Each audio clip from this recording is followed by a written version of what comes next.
Hi hello everyone எல்லோரும் எப்படி இருக்கீங்க? நல்லா இருக்கீங்களா? நான் நல்லா இருக்கேன். ஸோ இன்றைக்கி என்ன பார்க்க போகிறோம் அப்படின்னா நட்ஸ் லட்டு தான் நான் பண்ண போகிறேன். ஸோ அதுக்கு இன்றைக்கி வந்து கடலை எடுத்திருக்கேன், ட்ரை கிரேப்ஸ் எடுத்திருக்கேன், கேஷ்யூ நட், பாதாம், அதுக்கப்புறம் பிஸ்தா எடுத்திருக்கேன். இந்த 5 பொருளை வச்சு தான் நம்ம இன்றைக்கி லட்டு செய்ய போகிறோம், ஹெல்த்தி லட்டு.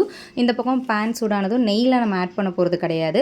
ஸோ டேரெக்டாகவே ஆட் பண்ணி அதை வறுத்து எடுக்க போகிறோம். அட் லாஸ்ட் தான் நம்ம நெய் யூஸ் பண்ண போகிறோம். இப்போ பேன் சூடாயிடுச்சு எனக்கு. அதில் வந்து நான் கடலை சேர்த்துக்கிறேன். கடலை சேர்த்துட்டு நல்லா அதை வறுத்து விட்டுருங்க. அது வந்து ரொம்ப டார்க் ப்ரௌன் வர வரைக்கும் நீங்கள் வச்சுக்க வேணாம், லைட் ப்ரௌன் அந்த கடலையிலே தெரியும் பாருங்கள். இதில் வந்து நான் சுகர் எதுவுமே நான் ஆட் பண்ணலை. உங்களுக்கு வேணும் அப்படின்னா நீங்கள் ஆட் பண்ணிக்கோங்க. ஆட் பண்ணாமலே டேஸ்ட் வந்து சூப்பராக இருக்கும். இதில் வந்து ஆல்ரெடி நேச்சர் சுகர் அதிலே இருக்கிறதுனால அதனால் நீங்கள் சுகர் தேவையில்லை. இல்லை உங்களுக்கு ரொம்ப ஸ்வீட்டாக சாப்பிட்ணுன்னு தோணுச்சு அப்படின்னா நீங்கள் வந்து லைட்டாக சுகரை வந்து கிரைண்ட் பண்ணிவிட்டு அதில் மேலே தூவி விட்டு சாப்பிட்லாம்.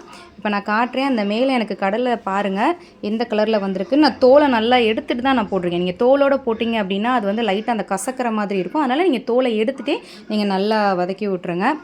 நெக்ஸ்ட்டு பார்த்தீங்க அப்படின்னா இதெல்லாம் நம்ம வதக்கினதுக்கப்புறம் ஒரு பவுலை எடுத்து வச்சிடணும். நெக்ஸ்ட் வந்து ட்ரை கிரேப்ஸ் நான் சேர்த்துருக்கேன். ட்ரை கிரேப்ஸ்லேயும் ஆல்ரெடி சுகர் இருக்கும், அந்த இனிப்பு இருக்கும். அதனால் இதுக்கும் நான் எதுவும் சேர்க்கலை. இதில் பார்த்தோம் அப்படின்னா அது நல்லா வெந்துருச்சு அப்படின்னா அதில் ஒயிட் கலர் டாட்டாக இருக்கும். அதிலே வீடியோவிலே காட்டுவேன் பாருங்கள். அந்த மாதிரி இருக்கிற ஸ்டேஜில் நீங்கள் எடுத்தால் போதும். ஸோ இது வந்து ஒரு 15 டேஸ் வரைக்கும் நல்லாயிருக்கும். நீங்கள் டெய்லி இதை ஒரு பால் நீங்கள் உங்கள் பாப்பாவுக்கு இல்லை நீங்களே கூட நீங்கள் சாப்பிட்டுக்கலாம். நான் இப்போ வந்து பால் தான் செஞ்சுருக்கேன். இதே இது நான் என்ன பண்ணுவேன் அப்படின்னா பாலில் மிக்ஸ் பண்ணி நான் என்னோடய பையனுக்கு நான் கொடுப்பேன். அதுவும் அவங்களுக்கு பிடிக்கும். இந்த லட்டும் அவங்களுக்கு ரொம்ப பிடிக்கும். ஸோ இப்போ அடுத்து என்ன பண்ண போகிறோம் அப்படின்னா கேஷ்யூ நட் நான் சேர்த்துருக்கேன். கேஷ்யூ நட் வந்து நீங்கள் உடச்சும் சேர்த்துக்கலாம். நான் வந்து அப்படியே முழுசாகவே தான் நான் சேர்த்துருக்கேன். இதுவும் அதே போல் தான் அந்த ப்ரௌன் கலர் வர வரைக்கும் இதையும் நல்லா சாட்டே பண்ணிக்கிட்டே இருக்கணும். நெக்ஸ்ட் வந்து சிலருக்கு வந்து இந்த நட்ஸ் எல்லாம் சும்மா சாப்பிட்றது சின்ன குழந்தைங்க சாப்பிட மாட்டாங்க. ஸோ அவங்களுக்கு வந்து கொஞ்சம் இந்த மாதிரி செஞ்சு கொடுத்தீங்கன்னா அவங்களுக்கு நல்லா பிடிக்கும். இதுவுமே பாருங்கள் நம்ம கேஷ்யூ நட் நல்லா வறுத்துக்கு நல்லா உடச்சி பார்த்தாலே டக்குன்னு உடஞ்சிரும். நெக்ஸ்ட்டு வந்து பிஸ்தா ஆட் பண்ணுவோம். பிஸ்தாவுமே அதோட தோல் இருக்கும் பார்த்திங்களா, அதையுமே நல்லா எடுத்துகிட்டு தான் நான் போட்டிருக்கேன். கடலைக்கும் பிஸ்தாக்கும் அந்த தோலை எடுத்துகிட்டு சேர்த்திங்க அப்படின்னா அந்த கசப்பு தெரியாது. இல்லைனா வந்து அந்த கசப்பு வந்து லைட்டாக தெரியும். நான் ரெண்டுக்குமே வந்து ரிமூவ் பண்ணிட்டு தான் நான் போட்டிருக்கேன். இதுக்கும் அதே போல் தான். நம்ம பிஸ்தாவுக்கு வந்து லைட் சுகர் இருக்கும், சால்ட்டியாகவும் இருக்கும். ஸோ இதுக்கு வந்து சால்ட் அந்த மாதிரி எதுக்கும் நம்ம ஆட் பண்ண தேவையில்லை. சிலர் சொல்லுவாங்க ஸ்வீட்டுக்கு வந்து லைட்டாக வந்து சால்ட் ஆட் பண்ணணும்னு சொல்லுவாங்க. பட் நான் எதுவுமே நான் ஆட் பண்ணலை, பிகாஸ் இதில் ஆல்ரெடி இருக்குது. நெக்ஸ்ட்டு வந்து பாதாம் சேர்த்துருக்கேன். பாதாம் வந்து கொஞ்சம் எக்ஸ்ட்ரா சேர்த்துருப்பேன். மற்ற அந்த 4 இன்க்ரீடியண்ட் தவிர்த்து இதில் வந்து கொஞ்சம் எக்ஸ்ட்ரா சேர்த்துருப்பேன் பாதாம். ஸோ இந்த பாதாம் வந்து எப்படி தெரிஞ்சுக்கிறது அப்படின்னா இதில் வந்து லைட்டாக அந்த ஒரு சத்தம் கேட்கும், டப் டப்புன்னு வெடிக்கிற சத்தம் கேட்கும். அதே போல் அதோட தோல் வந்து நல்லா பிரிஞ்சு ஒயிட் கலரில் தெரியும். வீடியோவில் பார்த்தீங்கனாலே நல்லா தெரியும். ஸோ அதே மாதிரி வந்ததுக்கப்புறமாட்டு இது எல்லாத்தையுமே ஒரு பிளேட்டில் வந்து வச்சுருங்க. அதெல்லாம் ஆறுனதுக்கு அப்புறமாட்டு தான் நம்ம வந்து ஜாரில் போட்டு அரைக்க போகிறோம். இப்போ நான் காட்டுறேன் பாருங்கள். இது எல்லாத்தையும் ஒன்றா போட்டு நல்லா ஆறுனதுக்கு அப்புறமாட்டு நம்ம ஜாரில் சேர்த்துக்கலாம். ஜாரு தண்ணி இல்லாமல் நல்லா தொடச்சி எடுத்துடுங்க. தண்ணி பட்டுச்சு அப்படின்னா டக்குன்னு கெட்டு போயிடும். நான் எல்லாமே தொடச்சி எடுத்துட்டேன். இப்போ வந்து நான் அரைச்சிட்டு கொண்டு வந்து காட்டுறேன் எந்த மாதிரி இருக்கணும்னு காட்டுறேன். ரொம்ப பவுட்ராக வராது, பிகாஸ் நம்ம ட்ரை கிரேப்ஸ் சேர்த்துருக்கோம். அதில் வந்து அந்த ஒரு ஈரப்பதம் இருக்கிறதுனால ரொம்ப நம்மளுக்கு பவுட்ராக வராது. இப்போ நான் காட்டுறேன் இந்த மாதிரி தான் வரும். ஸோ இது எல்லாத்தையும் நம்ம ஒரு பிளேட்டில் அதுவுமே சூடாக இருக்கிற மாதிரி இருக்கும். ஏன்னா நம்ம கிரைண்ட் பண்ணியிருக்கனால அதை எல்லாத்தையும் போட்டு நல்லா ஒரு செட்டில் ஆகிற வரைக்கும் வச்சுக்குவோம்.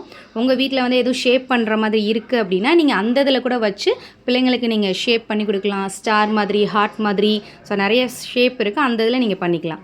இப்போ இதை என்ன பண்ண போகிறோம், நெக்ஸ்ட்டு பேனில் வந்து கீ ஆட் பண்ணிக்கலாம். நான் எனக்கு வந்து GRB கீ தான் நான் எடுத்திருக்கேன். உங்களுக்கு எந்த கீ யூஸ் பண்ணுவீங்களோ அதை நீங்கள் யூஸ் பண்ணிக்கோங்க.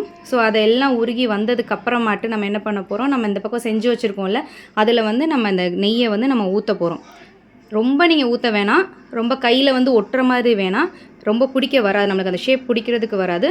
கொஞ்சமாக உங்களுக்கு தேவையான அளவு நீங்கள் யூஸ் பண்ணிக்கோங்க, உங்களுக்கே தெரியும். ஸோ இப்போ நான் யூஸ் பண்ணிவிட்டேன். ரொம்ப சூடாக இருக்கனால என்னால் கையில் வச்சு இது பண்ண முடியல. ஃபஸ்ட்டு ஸ்பூனை வச்சு தான் நல்லா மிக்ஸ் பண்ணி விட்டுட்டேன். நல்லா மிக்ஸ் பண்ணி விட்ருங்க. உங்கள்கிட்ட அந்த மோல்டு இருக்குது அப்படின்னா அந்த மோல்டில் இந்த கீ ஆட் பண்ணதுக்கு அப்புறமாட்டு அதில் போட்டு செட் பண்ணி நீங்கள் நல்லா அமுக்கி விட்டுருங்க. ஸோ இப்போ என்ன பண்ணுறேன், நான் கொஞ்சமாக எடுத்துகிட்டு இப்போ நான் பால் செஞ்சு லட்டு மாதிரி நான் செஞ்சு காட்டுறேன். அதை பாருங்கள் எப்படி இருக்குன்னு. உங்களுக்கு பெரிய சைஸ் வேணாலும் பெரிய சைஸ் எடுத்துக்கோங்க, இல்லை குட்டி சைஸ்னாலும் குட்டி சைஸ் எடுக்கணும். நான் வந்து கொஞ்சம் மீடியம் சைஸாக நான் எடுத்திருக்கேன். இப்போ நான் காட்டுறேன் பாருங்கள். கையிலையும் ரொம்ப நெய்யும் தெரியல, நார்மலாக அதுக்கு தேவையான அளவு இருக்குது. ஸோ இந்த இது பால் என் பையனுக்கு ரொம்ப பிடிக்குங்கிறனால இதை செஞ்சிட்டியா அம்மா செஞ்சிட்டியான்னு சொல்லி கேட்டுகிட்டே இருந்தாங்க. திரும்பியும் வந்து கேட்டாங்க. கொடுக்குறதுக்குள்ளே வேணாம் வம்ப் பண்ணி மறுபடியும் வேணும் அப்படி செஞ்சுட்டே இருந்தாங்க. ஸோ அவங்களுக்கு ஒரு பாலை கொடுத்துட்டு லாஸ்ட்டாக இருக்கிறது அந்த நம்ம டேஸ்ட் பண்ணி பார்ப்போம் அப்படின்ட்டு டேஸ்ட் பண்ணி பார்த்தேன். ரொம்ப சூப்பராக இருந்துச்சு. இதை வந்து நீங்கள் லட்டு பிடிக்காமல் நீங்கள் பாலில் போட்டு கொடுத்தாலும் கொடுக்கலாம். ஸோ இன்றைக்கி கொஞ்சம் 15 பால்ஸ் வந்துச்சு. இதில் என் பையன் 2 பால் எடுத்துகிட்டு சாப்பிட்டு போயிட்டாங்க. அதனால் இப்போ என்கிட்ட 13 பால்ஸ் இருக்குது. இப்போ உங்ககிட்ட டைட் ஏர் கண்டெய்னர் இருக்குது அப்படின்னா அதில் போட்டு நீங்கள் வச்சுக்கோங்க. வச்சுட்டிங்கன்னா ஒரு 15 டேஸ் கிட்ட நல்லாயிருக்கும். டெய்லி ஒன்று குழந்தைங்களுக்கு கொடுங்க. ஸோ இது ரொம்ப நல்லது. நான் என் பையனுக்கு பிடிச்சதுனால நான் இதை செஞ்சுருக்கேன். ஸோ அந்த வீடியோ பிடிச்சிங்கன்னா லைக் பண்ணுங்கள், ஷேர் பண்ணுங்கள், கமெண்ட் பண்ணுங்கள், மறக்காமல் சப்ஸ்கிரைப் பண்ணுங்கள். டாடா பாய்.